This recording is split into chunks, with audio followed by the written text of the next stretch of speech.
Yes, and hello back to another episode of Hoops and Football. I am Shannon.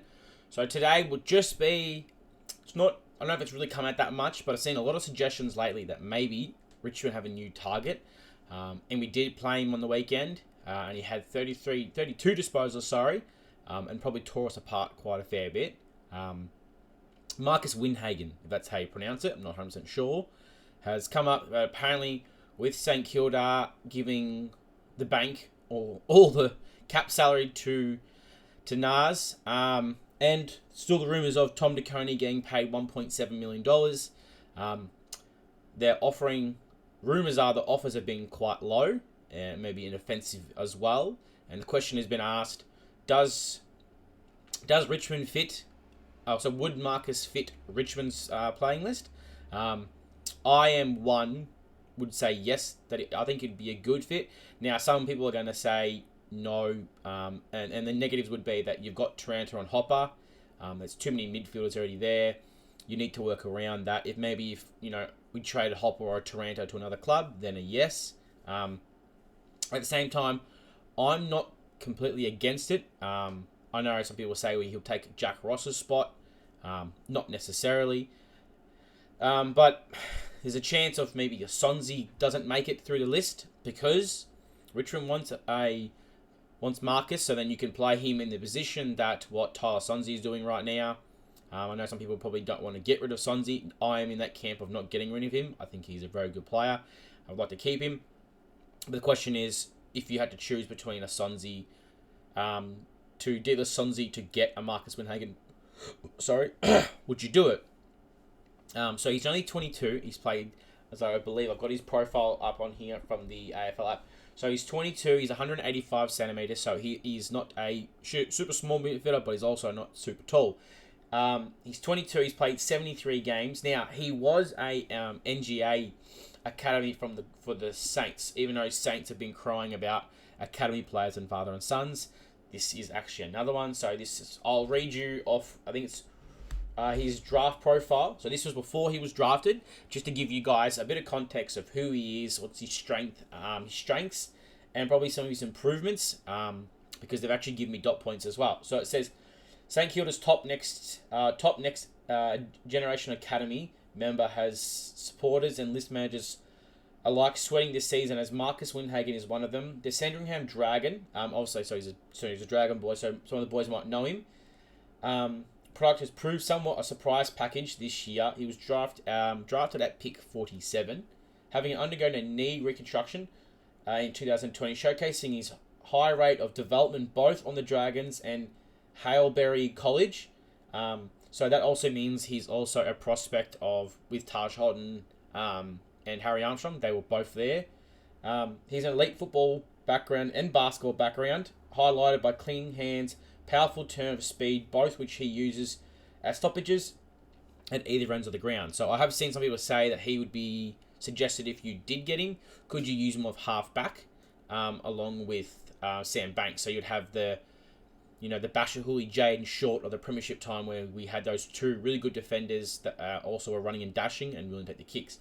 So his strengths are listed: athleticism, power, clean hands, versatility, and scoreboard impact. So the scoreboard impact I really love. The power as well. Athleticism is really good. Clean hands, we know we could really use that. So I wouldn't be against him playing as a half forward if you brought him in, who can do a temporarily 50-50 with Taranto. I am still in opinion of that Taranto needs to happen. He needs to go forward as well. So they both get a bit of midfield time. Now it does say this is before he was drafted, so don't forget this is just, obviously things could have changed. There is improvement of acceleration, pretty sure that's what it says, and kicking consistency. So obviously his kicking consistency isn't the greatest, but also he can improve on that as he goes.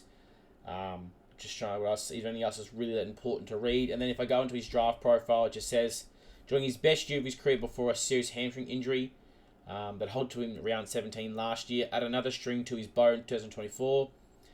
So he's improved. So he did improve his running capacity as a midfielder. He did get a NAB Rising Star nominee in 2022, and he's had one Brownlow vote. So, and he's played in nearly every match this year. He's played 21 matches for 2025, so he's played in every single game, which is really good. His disposals are 21.9, which is above average. He's averaging 12.2 kicks, which is above average. His handballs are at 9.6, which is average. His marks are 4.4, above average. Tackles are 3.4 average. Clearance is 2.9, average. But if you are to look at his career, this year has actually been a vast improvement. So he's actually jumped up in his disposal count. He's gone from 17.1 to 21.9. His kicking's gone from 9 to 12.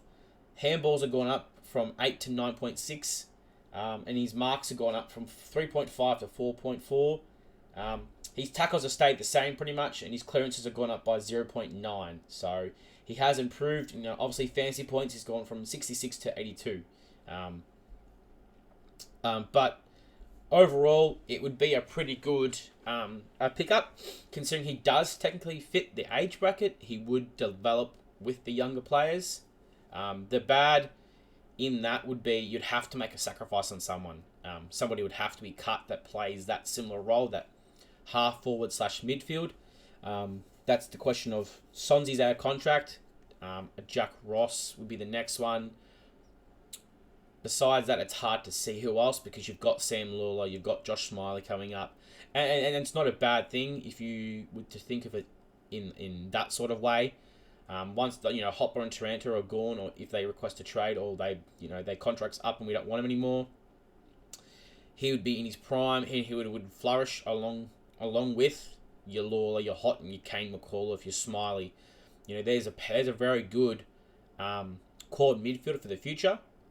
But look, it is just rumours, and the question has popped up, considering from what the reports have been out, is that Saints aren't really blowing him away with a contract offer. Look, that all can change. Nas might turn around and say that he wants Windhager to be with him no matter what happens, so they might have to give up on this idea of getting Tom De Coney from Carlton. So things can totally change, but I thought, why not ask the question? I thought we'll look at some of his key things of his career, his stats and all that, and see where he is this season to see if he'd be a good fit. My opinion is that I think he would be a good fit. Because he's out of contract, he would be a restricted free agent. I don't know what the money would cost. You'd have to cost to get him over. I would say half a mil to $600,000 a year on a 3 or 4 year deal, maybe with a trigger or a chance for an extension for more money.